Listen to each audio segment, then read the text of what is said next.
Standardized testing. I can tell you from experience that these two words still give me nightmares to this day. Coming up through high school, all I heard was, you have to start studying, and how these tests would decide my future. I had rarely come across someone who enjoyed taking these tests, and I began to ask myself what we were taking these tests for. Was it really possible for colleges to get a read on us through a simple math or science problem? What about our character, self-motivation, passion, creativity? How are these attributes that truly describe us quantified in college's eyes?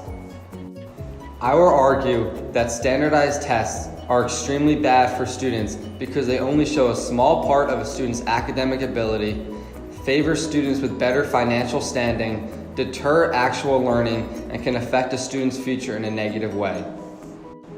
With these standardized tests and the way they are being taught in terms of memorization and recall, kids are not actually mastering the material on the tests, but only memorizing them for a short time solely to try to get a good score.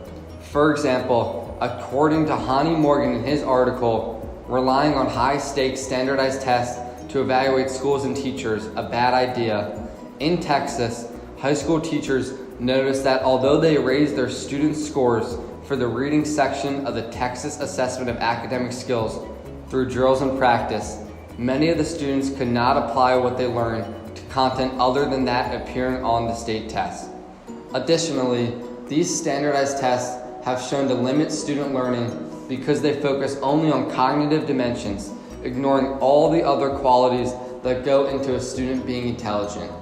Research shows, according to the National Council of Teachers of English, that GED recipients perform about as well as high school graduates on standardized tests, but have much worse life outcomes because they often lack important qualities such as curiosity and perseverance. Across the country, many communities are trying to fight back against standardized testing. In an article labeled "Board, Let's Ditch Standardized Tests" by Emily Atbury, she stated that in Fort Myers, Florida, members of the school district board expressed their disdain for standardized testing at the school board meeting, pledging to research the possibility of opting out the entire district from standardized testing. Board member Mary Fisher stated, "State assessments have been designed for kids to fail. I've worked in school since 1960. Just follow the money, look it up on the internet. It's all about people making billions of dollars." While the goal of these standardized tests is to measure the college readiness and intelligence of a student, in reality, it actually measures a student's financial situation. In an article written by the Nyack News and Views, Zara Kornfeld said that students from households which earn less than $20,000 per year on average scored about 400 points lower on the 2014 SAT than students from households which made $200,000 per year. A real-life example of a student fortunate enough to have the resources do well on these tests in this article is Haley Rabb, a Nyack High School senior planning to attend the University of Michigan in the fall. Haley estimated that she spent at least 5 hours a week preparing for the test, and that having access to a tutor made a definite difference in her score. "The tutor taught me things that studying for a book couldn't, especially with the writing," she said.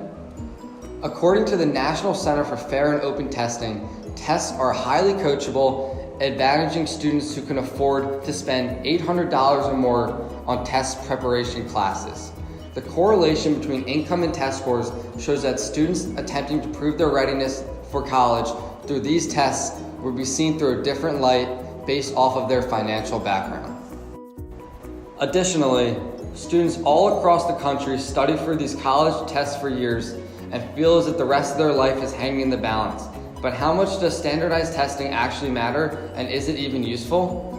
In an article by Sarah Sheffer titled, "Do ACT and SAT scores really matter? New studies says they shouldn't," she focuses on William Heiss, the former dean of admissions for Bates College. Heiss ran a study which tracked the grades and graduation rates of students who submitted their test results against those who did not over several years. Heiss provided a quote that I feel sums up my entire argument very well in terms of admissions using other aspects of one's life to analyze their qualifications to attend their respective colleges. He said, "The evidence of the study clearly shows that high school GPA matters. 4-year long-term evidence of self-discipline, intellectual curiosity, and hard work. That's what matters the most. After that, I would say evidence that someone has interests that they have brought to a higher level, from a soccer goalie to a debater to a servant in a community to a linguist. We need to see evidence that the student can bring something to a high level of skill. Standardized tests also have a massive effect on students' physical and emotional well-being.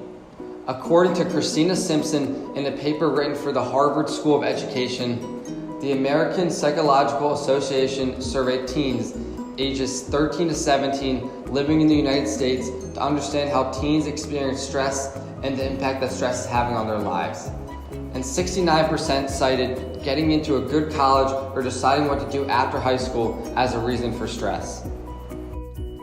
All in all, what I want you, the audience, to take away from my speech is that standardized testing, as much as your parents and these tutors act like it, is not life or death, and it's actually way more bad than good.